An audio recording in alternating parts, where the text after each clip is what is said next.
Echo. It's nice to have you all here. Um, we're pleased to have Dr. Kaz Nelson with us today to talk about personality disorder, right? And then I'm just going to go ahead and introduce our team. I'm Kari Rabi. I'm a family practice addiction medicine physician here at the Native American Community Clinic. Michelle, would you introduce yourself? Certainly. Michelle Corcoran, nurse supervisor manager for the MAT program at NACC. Thanks for joining. Great, thank you. And then Tina. Hello, I'm Tina. I'm the HIV case manager here at NACC. Thank you. And Beth.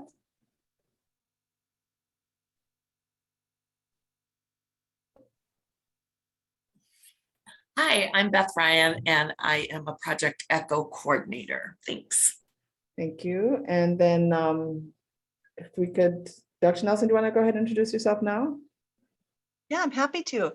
Hi, everybody. I'm Kaz Nelson. I'm a psychiatrist at the University of Minnesota, and I've lived in Minnesota my whole life. And I'm in the Department of Psychiatry and Behavioral Sciences at the University of Minnesota, where I do a lot of teaching of medical students and residents, primarily in the topic of suicide, self-injury, and a condition that we'll talk about today, borderline personality disorder.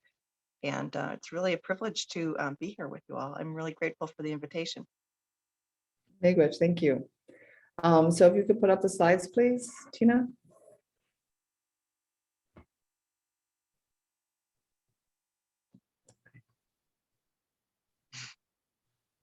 So this is again the Midwest Tribal Echo, and today we have Dr. Nelson with us talking about borderline personality disorder. Next slide, please. So and I'm sorry, I'm just going to pause. Tina, could you please send Donna the Zoom address, because she's going to try and join us. She's texting me. Do you have her number to text her? Thank you. I do. So hopefully we'll have Donna LaChapelle with us in a minute to do the prayer and land acknowledgement. I'm of course doing the introduction and agenda. I'm going to go over Zoom guidelines. Michelle Corcoran, our nurse here, is going to do our announcements. Then we'll have Dr. Nelson doing the didactic. We probably will not have the case presentation by Dr. Graham, but he's on standby as always. And then we'll close. Next slide, please.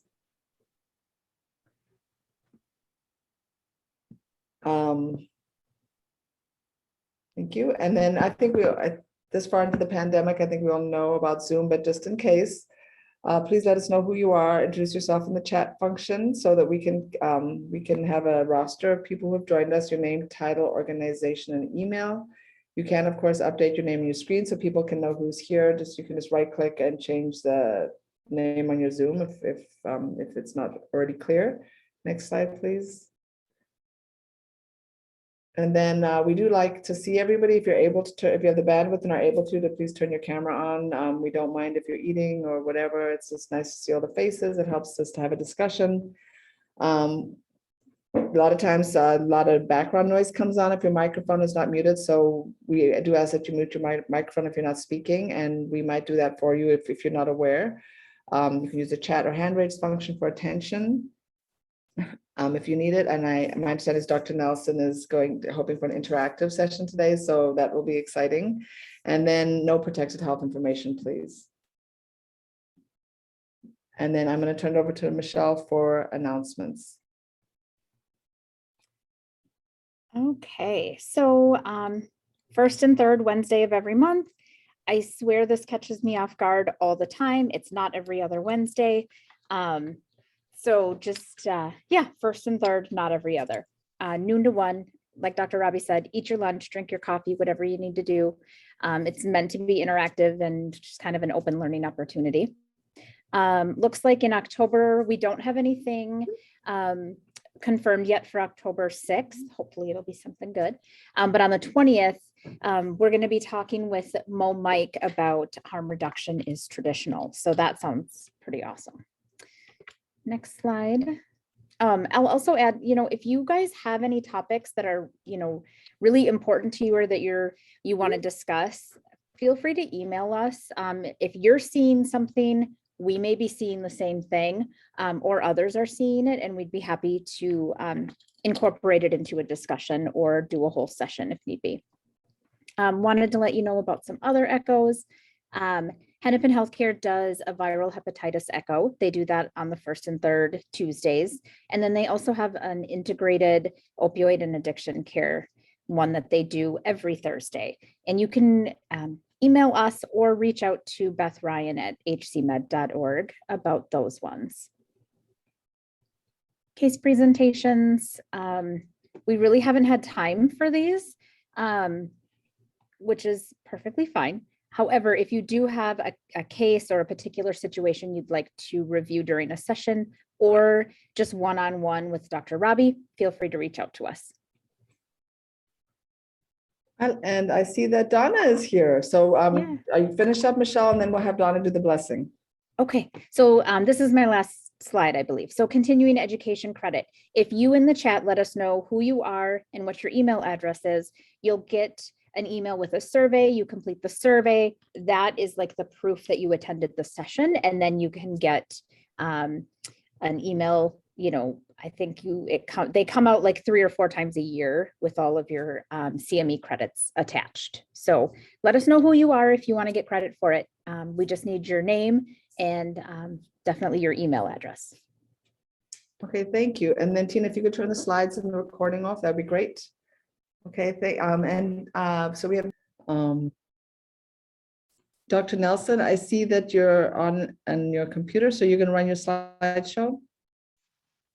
Yes, I just in time was able to connect on to my laptop, which is a little bit more professional than my phone for a presentation. So that'll work well. Okay, great. So did you make her the co-host? Tina, thank you.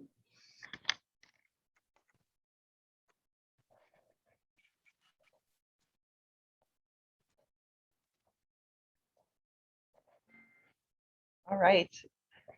So let's see, I can share my slides here.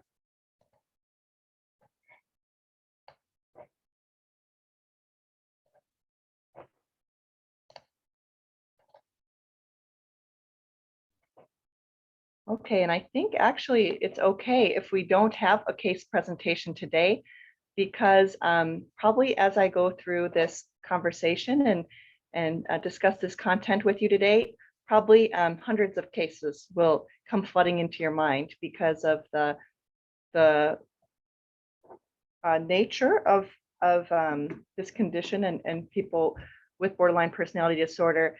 It is something that we very commonly see in clinics. We very commonly see in hospitals, and a lot of people are suffering.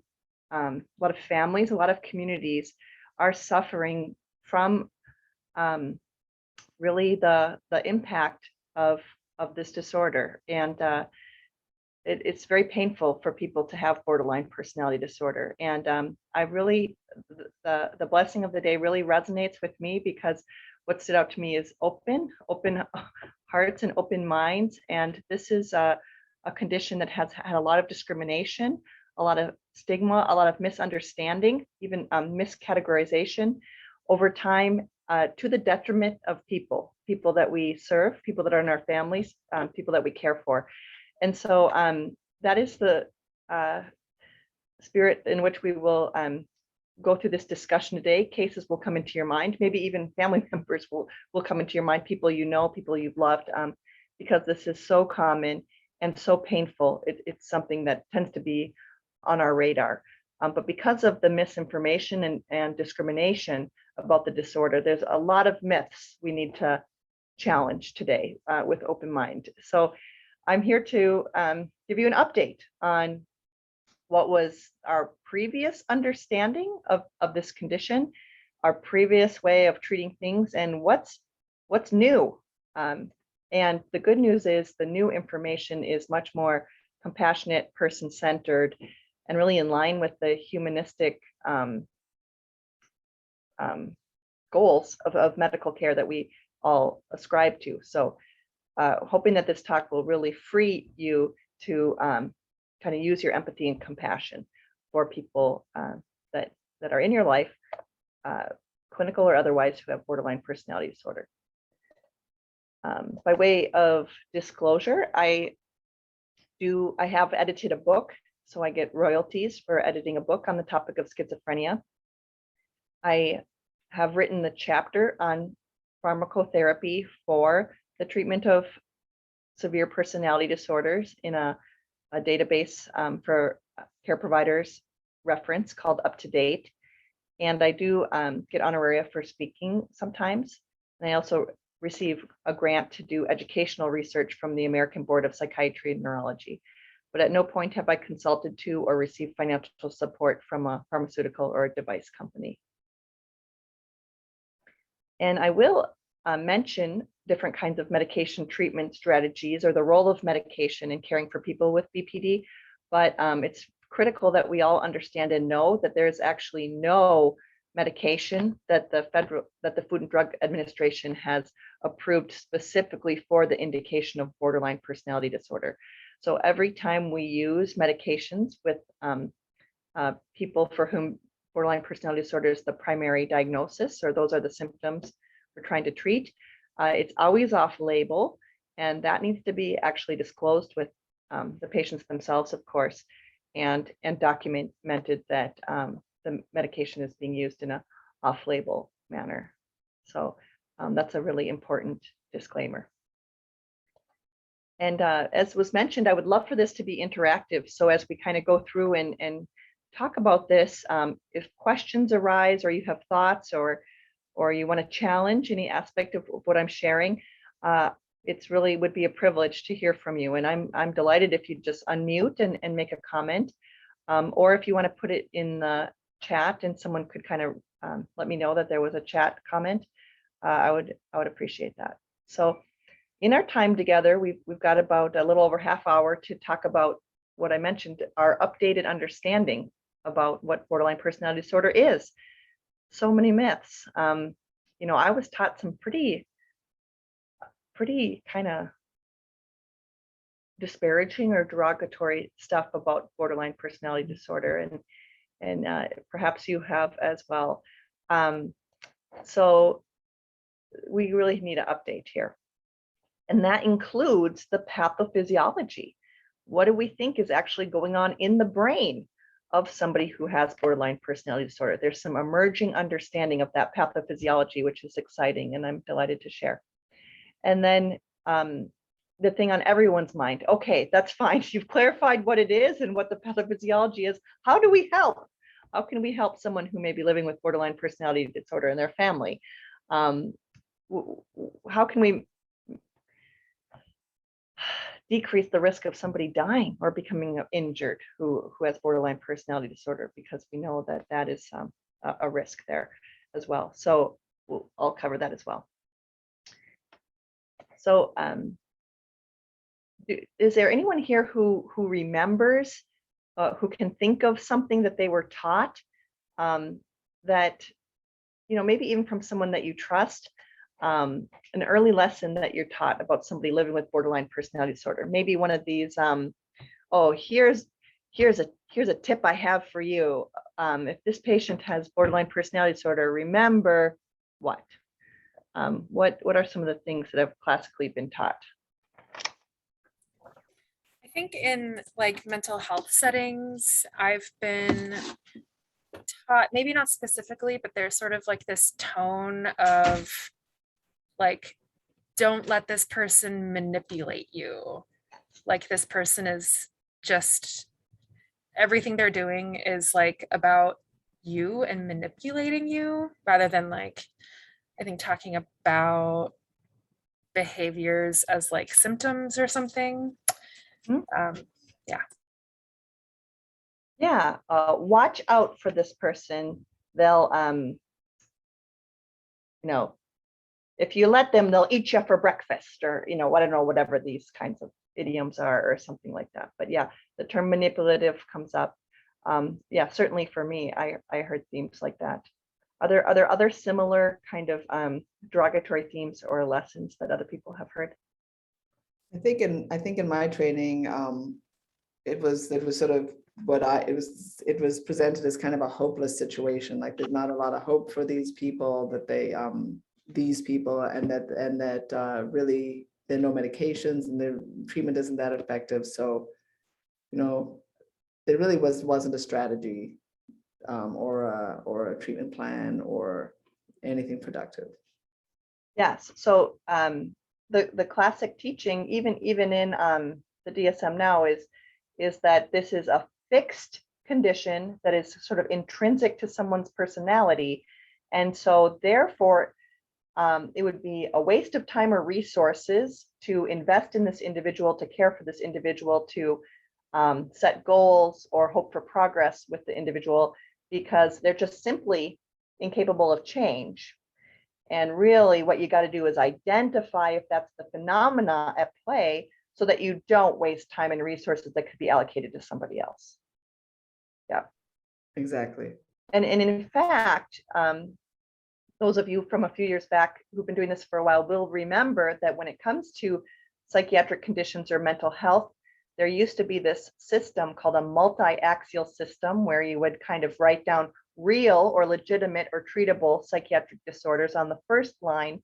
And on the second line, you would list things that are just intrinsic to the person that can never change, or that you shouldn't put any effort into. And our prior classification system listed borderline personality disorder on that second line.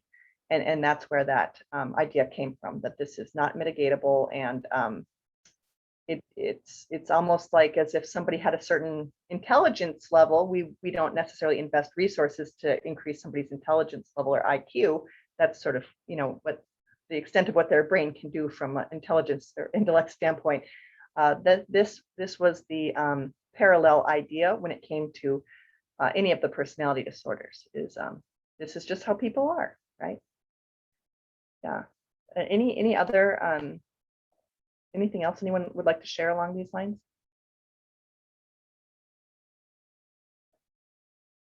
And I'm inviting this, of course, not to propagate these things. These are ideas that I find quite upsetting and insulting at this point. But the reason why I take the time to kind of uncover or explore some of these early lessons is to really acknowledge the deep roots of discrimination that well-meaning people, always well-meaning people, that structurally, systemically, the historical roots of this are dehumanizing. And for some reason, talking about personality disorders or borderline personality disorder, it kind of like has been carved out as the rules of usual medical care don't apply. We use compassion towards patients. Oh, unless it's borderline personality disorder, then we just forget about them.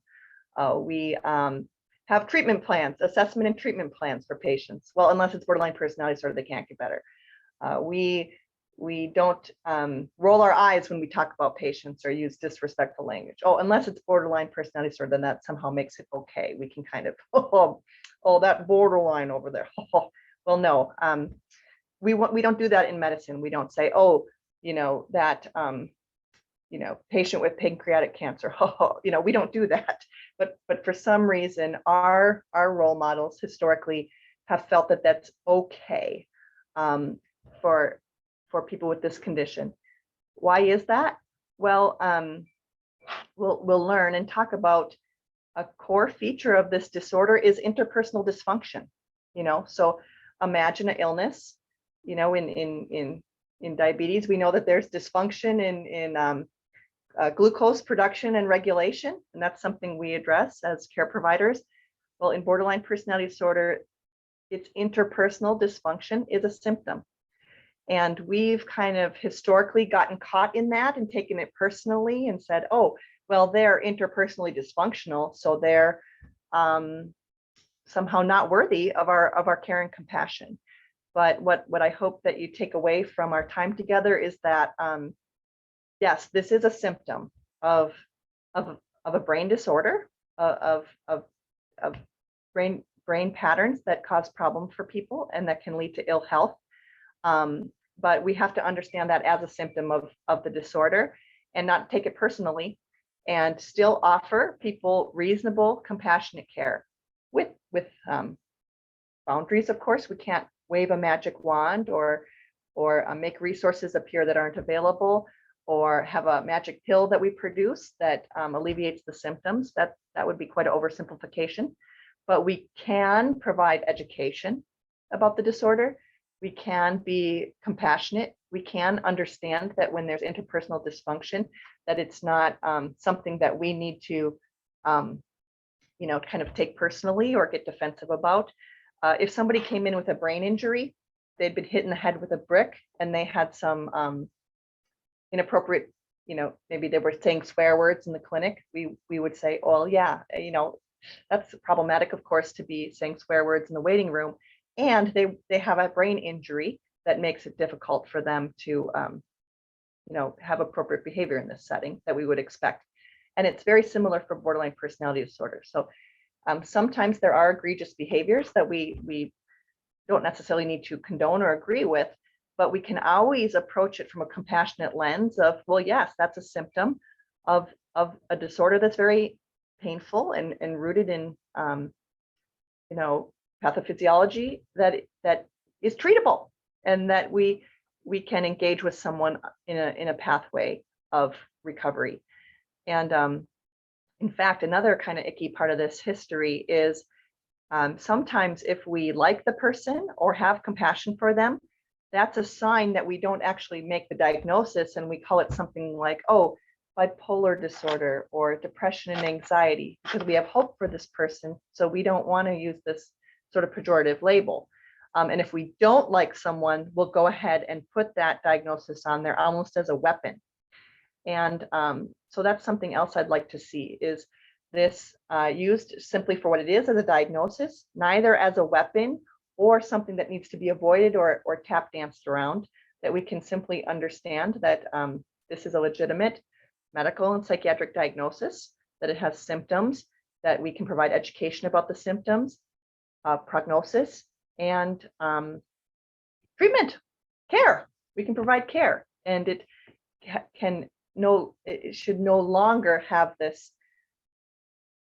sort of aura around it of fear or disgust or distress or overwhelming feeling. We were all taught that from our teachers, and it's not something that we necessarily need to continue to propagate. So I just want to, by way, we do kind of have a case here. This is not a patient of mine, and it's not HIPAA information or anything like that. This is someone who I know who late in life, in his 60s, found out that he had borderline personality disorder because some friends attended a lecture of mine on this topic, and they called them up and they said, Chuck, you've been hospitalized several times.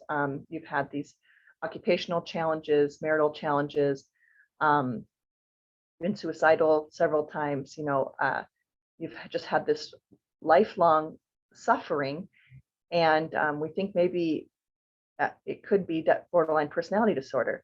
And he Googled it. He'd never heard that term before. He Googled it and read the symptoms and said, oh my goodness, yes, absolutely. I meet every single one of these criteria, basically. And so he called his therapist and he said, I Googled borderline personality disorder. I think I have it, but I've never heard this term before. And I've met with, dozens of professionals over the course of many years, trying to help his mental health. And the therapist said, yeah, Chuck, you have borderline personality disorder. You're right about that.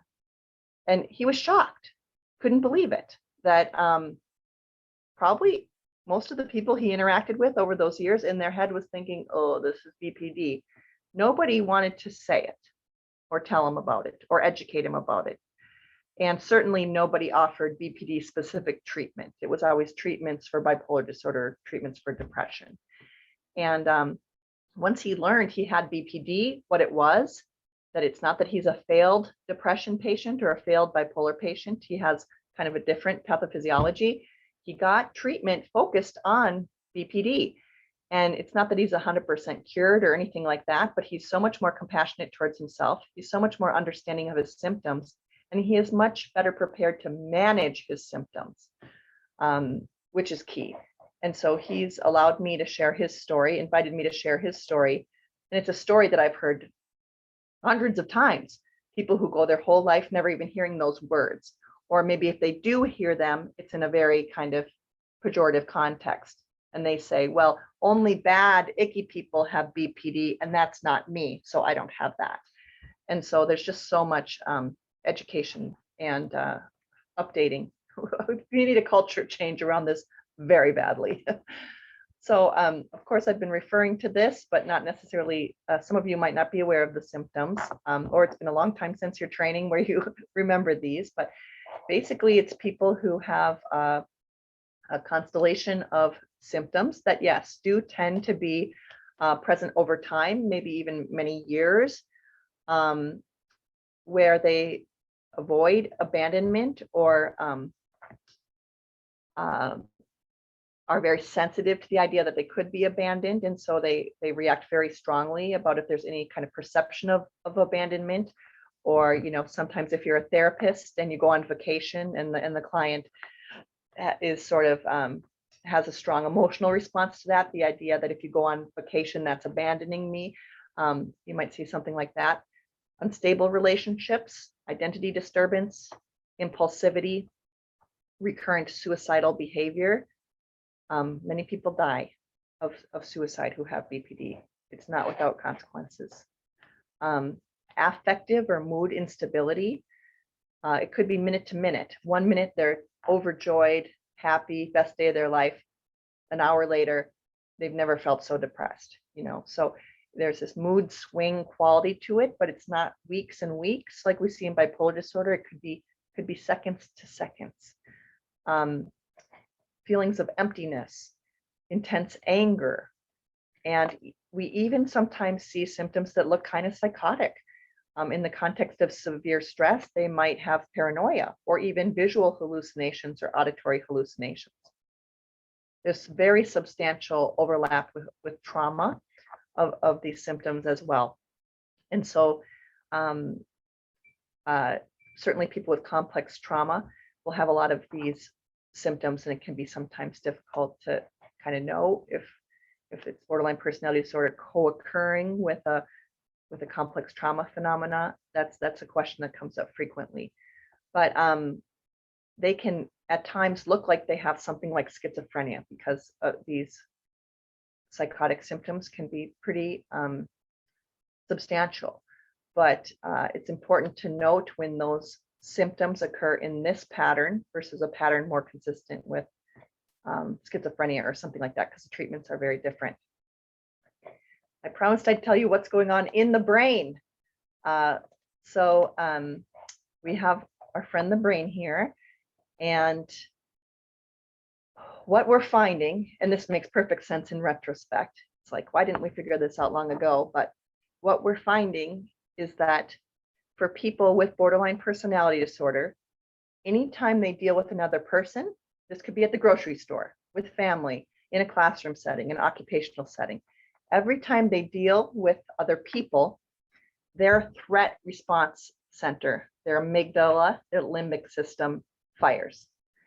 And they have either a fight, flight, or freeze response in the context of these interpersonal situations. And that's not uncommon for healthy people. It's very common for this threat center to scan for threats. Is there a threat here? Is there a threat here? And then the top of the brain comes in and says, no, this is just a grocery store clerk. Don't worry about it. They don't hate you. They can't hurt you. You know, they could maybe give you incorrect change, and that's about the extent of the threat here. And so then that wise part of the brain sort of puts the brakes on the threat response in a healthy brain. For someone with borderline personality disorder, there's really no brakes on that, or minimal brakes on that threat response. And so I can give you kind of an example to illustrate this point. Let's say any one of us is kind of walking down the hallway, and let's say it's not COVID. So just a normal hallway, and we're not worried about COVID. It's hard to even think of that. But so say you're walking down the hallway and your colleague walks the other direction, and you say, hey colleague, Hi there. And let's say they don't say anything. They just kind of ignore you and keep walking. I mean, I don't know about you, but that would kind of like upset me a little. I would kind of note that we're social beings. We have threat response centers that would say, hey, here's a flag to say maybe something's not right. Is this person upset with you? Or did you say something wrong in that last faculty meeting where now they're holding a grudge against you and they're ignoring you? They won't acknowledge your presence. That might occur to me, but in a few moments or almost right away, the top of my brain sort of comes in and puts the brakes on that and says, you know what, there's maybe a different explanation that you could imagine. Maybe they were hungry, maybe they were distracted, maybe the wallpaper is the same color as your garment and you just blended into the wallpaper and they just literally didn't see you. Or maybe they had earphones in and were listening to a podcast and didn't hear you say hi. So I'm going to have all sorts of kind of alternative explanations that kind of can tell me, no, I don't think I'm in social danger here. And that process might take 10 minutes in my mind. Maybe it's 20 minutes for someone else, but we all kind of have our own process for scanning for threats and assessing if they're, a real threat or it was a false alarm. Somebody with borderline personality disorder, though, in that same situation might become extremely distressed about that. Oh my goodness, they didn't say hi to me. They're ignoring me. And they'll start having a intense threat response. Their heart will pound. They might start sweating. This is dangerous. They could get me fired. Well, I'm a garbage person anyways, so no wonder they hate me. I'm not worthy of anyone's love or respect. I'm not even qualified for this job. No wonder they hate me.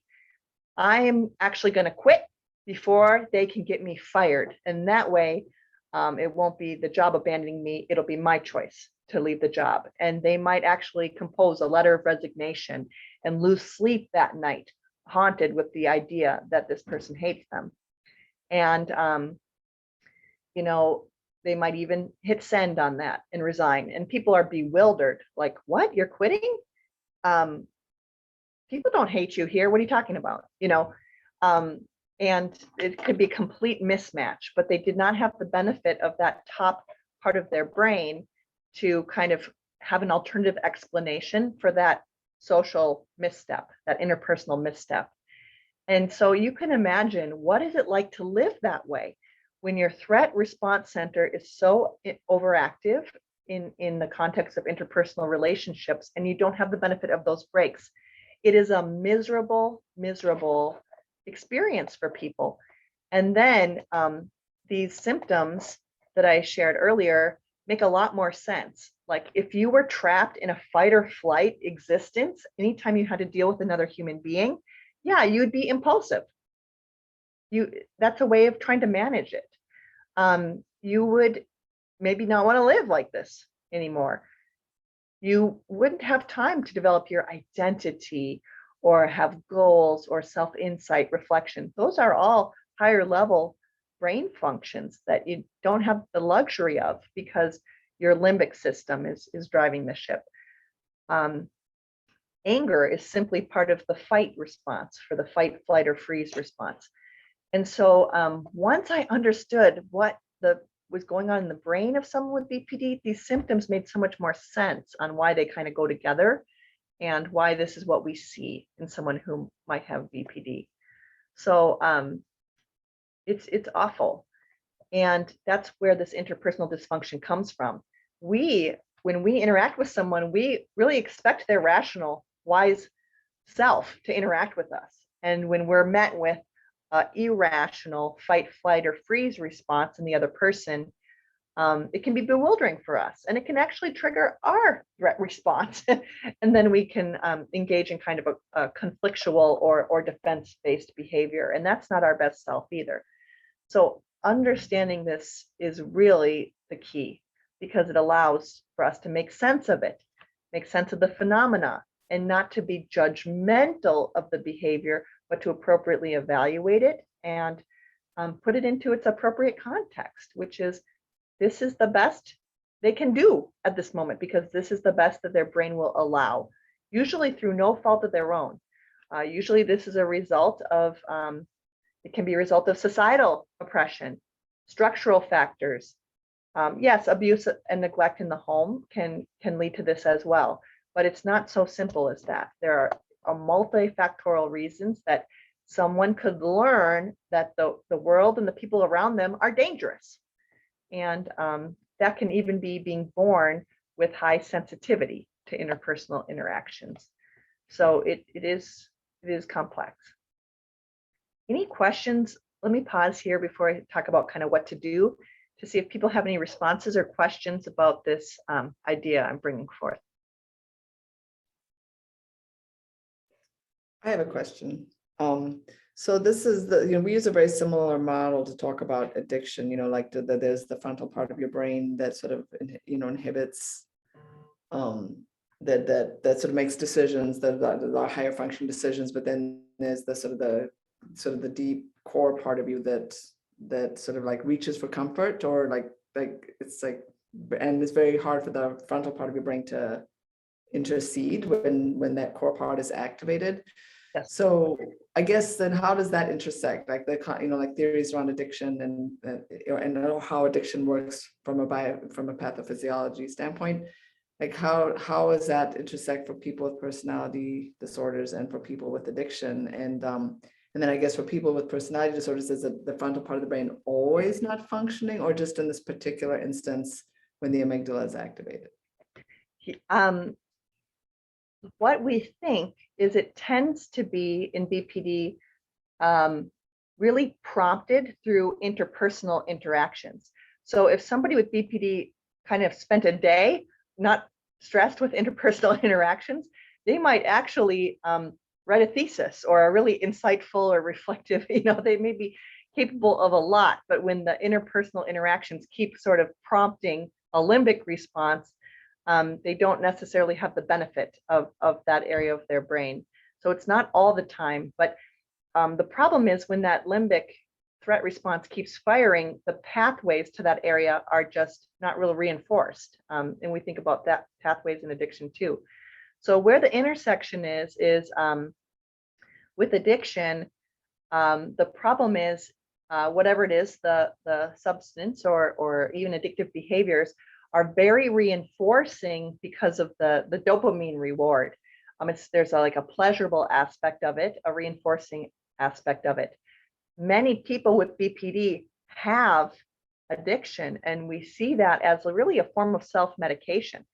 If I'm feeling miserable and I can have some relief, some pleasure from a substance or even sexual behavior or other forms of like compulsive behavior that can sometimes cause problems for people. Self-injury, we think, actually has a bit of a reward response in people with borderline personality disorder because it is a kind of a distraction of other types of pain or dysregulation they might be experiencing. So there is absolutely overlap in pathways between addiction and BPD, and that's why we see them so commonly occurring together. But I do think in the case of addiction treatment, it's a mistake to not identify if this other piece is here, because this is really treatable. And I see a lot where the focus is just on kind of the addictive habit, with the idea that this is simply somebody who's kind of like pressing a lever to get a reward. If we ignore this other piece of it, which is the interpersonal dysfunction and emotional dysregulation, it's quite a missed opportunity. But I see that happening a lot. Did that answer your question? Yes, thank you very much. Yeah. So where have we been? Despite the morbidity and mortality and suffering this causes, there's not been a lot of evidence in studying this, mainly because if it's accepted by most individuals that this is not treatable, why would you study it? However, in the meantime, we have patients on 14, 15, 16, 17 psychiatric meds who have this condition, and well-meaning people keep trying to prescribe medications to try to help. So obviously we need studies, we need long-term studies, we need to understand the role of medications and other treatments. And we have to get better than the status quo, which is not talking about it and prescribing lots of medications. We also have to get over this hesitancy to directly discuss the diagnosis with the patient. I know it has a bad name, borderline personality disorder. It's horrifying to me that that's what it's called. And we're honestly, there's a lot of advocacy, primarily from patients and other professionals who are trying to get the name changed to something like, disruptive mood disorder of adulthood or something like that. Something that's just less pejorative, because if we're going to really treat this and talk about it, we need to be able to have a diagnosis that isn't essentially an insult to someone's personality. That's a slow road, but we're trying. And then my last point here, I kind of coined the term asterisk disorder because, of course, the rules of medicine apply to all patients and all conditions except asterisks borderline personality disorder, where we throw all the rules of ethics out the windows, like not directly discussing diagnosis with a patient, which is unethical, actually. So that's where we've been. And then there's a lot of literature on this summarized on one slide, but it's very serious. People die from it. They get injured from it. It is now considered to be remitting. That's the learning objective here. It's been studied 10, 15, 20 years longitudinally. It isn't fixed. It changes. People can get better. They can die from it. They can also recover from it. And so there are people 20 years later not meeting criteria for borderline personality disorder that previously did. And so the thinking of it now is it actually, with learning and maturation and good care, you can actually have somebody not meet criteria for borderline personality disorder anymore. And that's good news. And it's probably ultimately better prognosis than things like bipolar or schizophrenia, or even serious major recurring depression, because it is a remitting disorder. Yeah, Michelle. Yeah, Dr. Grand posted a question in the chat. Yeah. So I just wanted, before we got too far, so what he's wondering is, what words do you use to introduce or describe the condition to patients? That's a great question. I say, so they might say, what's my diagnosis, doc? Because I have depression and anxiety, but those depression pills aren't working and I'm so miserable and I want to die. and I say, well, let's look at the symptoms, and it's a wonderfully collaborative process. I'll pull out a list of symptoms of borderline personality disorder, just like on my slide there, and they'll look at it and they'll say, oh yeah, I've got all those. And I say, okay, well, this is a disorder that has a funny name and an unfortunate name. But we're trying to get the name changed. But I got to be honest with you, the name of it is borderline personality disorder. But the reason why why I don't like the name is because there's absolutely nothing wrong with your personality. Your personality is perfectly fine. In fact, a lot of people love you and like you. There's nothing wrong with your personality. There's something wrong with your brain, in that when you interact with people, you have a fight or flight response, and the other parts of your brain don't come in and put on the brakes. And it's leading to a lot of suffering for you. And I wish it had a better name.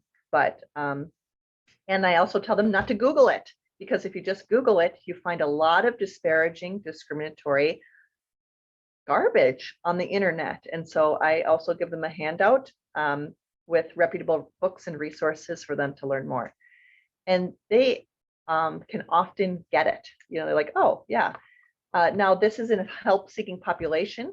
Someone coming in saying, help me. I also deal with a lot of people who are not help-seeking. They're maybe in the context of involuntary care. And, in that one, they say, I don't have any illnesses. I don't have a problem. I don't go running down the hallway after them and say, yes, you do. You have BPD. I engage with them in a series of conversations, and ultimately, hopefully, they can build up enough trust in me as someone who cares for them to be able to discuss a diagnosis. So the bottom line is you never, ever want to weaponize this diagnosis against a patient. But in someone who is help seeking and open and listening and wants education about their condition, I tell them what it is. And I also tell them that I'm apologize on the behalf of the field of psychiatry that they have not gotten their act together to name it something less yucky sounding. I saw there's another comment. Yes. Okay. Yeah, I see the one comment. All right. So then the other myth to bust is that it affects this is a disorder of women. You know, of course, women facing oppression in society have had a lot of unsafe interpersonal interactions with the people in power. And there's a lot of misogynistic kind of tones to this diagnosis and how it's been applied historically, and people believing it's a disorder of women. When they go and do epidemiologic studies, it's a disorder of men and women. It's about 50-50. Men are often being criminalized. A lot of the behaviors that go along with it are considered antisocial or against society, and they're going into correctional, I put in air quotes, correctional, legal consequences.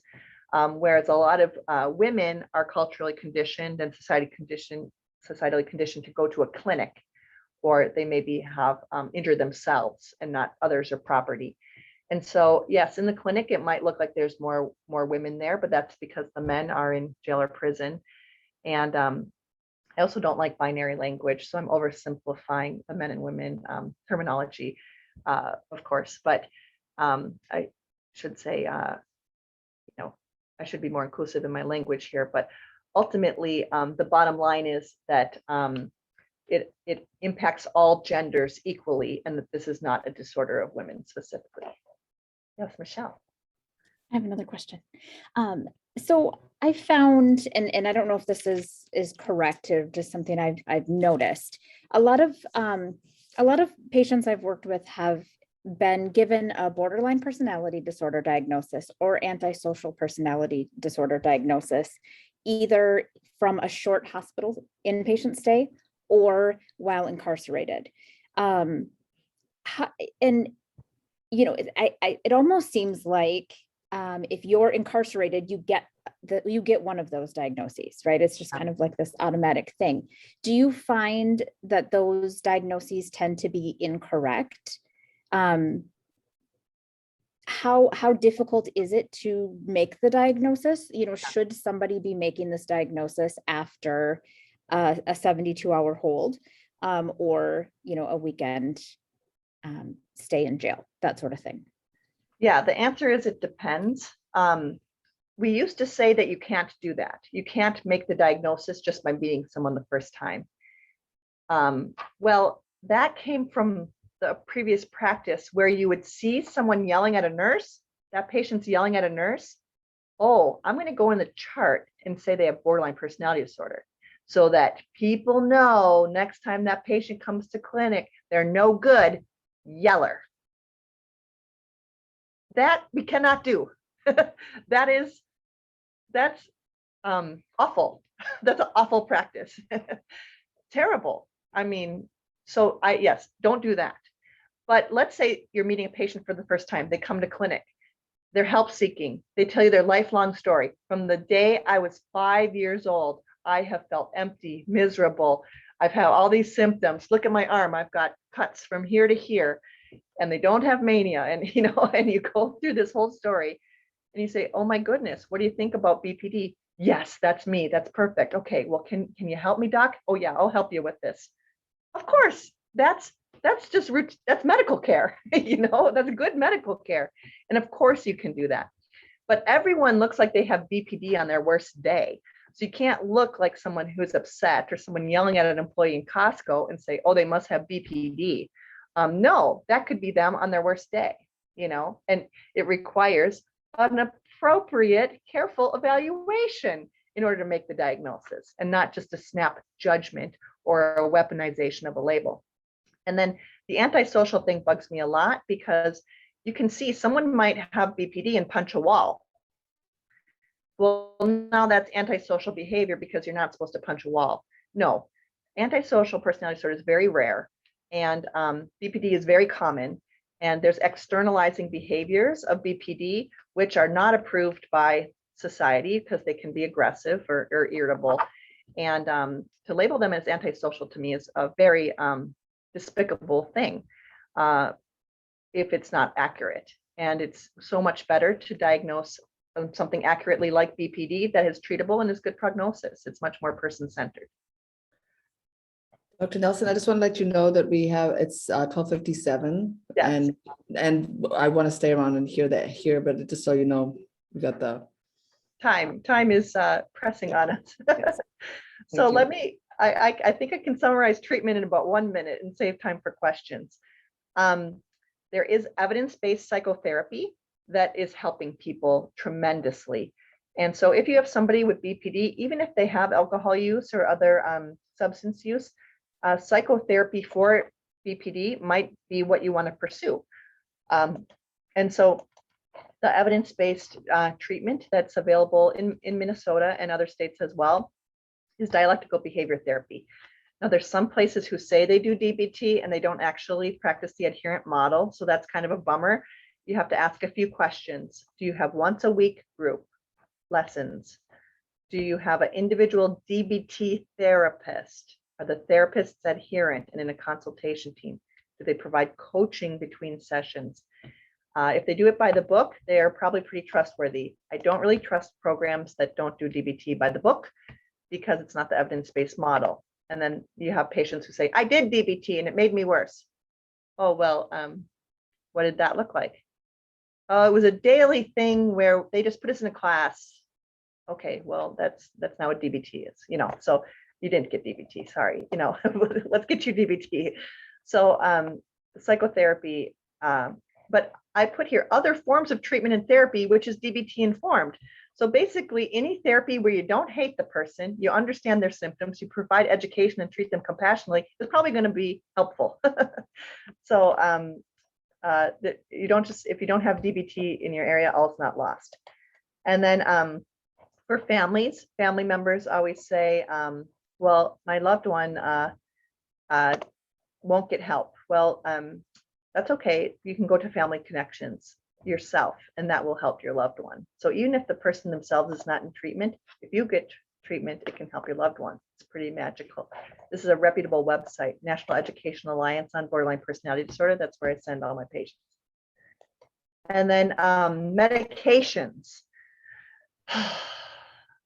The little data that we do have says that if they have bipolar, real bipolar, you should use bipolar meds. If they have real schizophrenia, use schizophrenia meds. So the comorbid diagnosis might dictate the regimen. If the only diagnosis is borderline personality disorder, you might not use a medicine. But if there's severe symptoms, or they say, I'm not leaving here without a medication, you can pick one medicine based on their primary symptom. And I have a chart for that. Do not prescribe highly toxic medications like tricyclic antidepressants. Even if they have migraine and headaches, I don't care. I don't want a tricyclic in their medicine cabinet. No evidence supporting antihistamines. We have a visceral problem. No antihistamines, benzodiazepines, Z drugs, polypharmacy. That's all gonna mess them up. So we don't want to do that. And benzos are essentially contraindicated because their task is to learn how to connect their frontal lobe to their limbic system. Benzos directly impede, and alcohol directly impedes that learning process. And so that's a no-no. And then here's the chart I have. It's summer. There's a little bit of data, and this is a summary meta-analysis of the data. Antipsychotics, antidepressants, mood stabilizers. The symptoms are in the middle. And you can see the ones with the most effect size are the mood stabilizers or a low dose of an antipsychotic. Antidepressants do very little for this population. And you see that people come in and say, I've been diagnosed with depression. I've tried 15 different antidepressants. None of them work. I'm a failed depression patient. And you look and you say, actually, you have borderline personality disorder and antidepressants don't help that. And that can be very illuminating. And I had to speed through that. But if you have questions, I have a podcast talking about all these things, plain language. It's appropriate for patients or people providing care to patients, general education concepts, but most importantly, an updated, compassionate view on these issues that should appeal to everybody and is scientifically accurate. So my podcast is free and available on all podcast distributors or through my website, theminddeconstructed.org. You can check it out. Thank you so much. We do have one more question. I know we're over time a little bit, so everybody who has to go can of course leave. But Dr. Gray did ask, if somebody with borderline personality disorder acts out in clinic with aggressive or threatening behavior, what would you include in their behavior plan to avoid clinic discharge? This assumes discharge from clinic in the traditional paradigm of the behavior needs to have consequences. Yes, as I was going to say.